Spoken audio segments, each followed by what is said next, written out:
À la fin du 19e siècle, les transports publics vieillissants de la ville entravent son développement démographique et économique.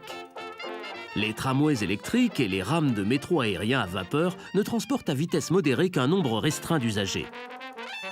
Il devient urgent de créer des transports publics modernes capables de suivre en rythme la croissance de la ville. La solution consiste à voyager sous terre. Pour y parvenir, il faudra la contribution de plusieurs hommes politiques et banquiers et d'un inventeur afro-américain de génie, Granville Woods. Woods crée une version du système d'alimentation électrique toujours en usage dans les métros de New York et du monde entier. La plupart des gens le connaissent sous le nom de troisième rail. Voici comment il fonctionne.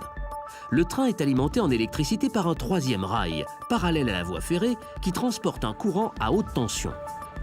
L'électricité est transmise au moteur par un patin en contact permanent avec le rail électrifié. Le 27 octobre 1904, une première rame souterraine quitte sa station. C'est le coup d'envoi des transports publics rapides métropolitains. Le réseau est bientôt étendu vers les arrondissements de Brooklyn et du Bronx.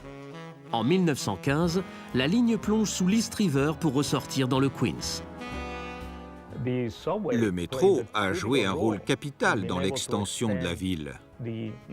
En construisant de nouvelles lignes et en permettant aux gens d'effectuer des correspondances vers leurs divers lieux de travail, on a permis à de nouveaux métiers de se développer, au point que des usines ont été bâties ainsi que de nombreuses cités ouvrières, notamment dans le bas de Manhattan.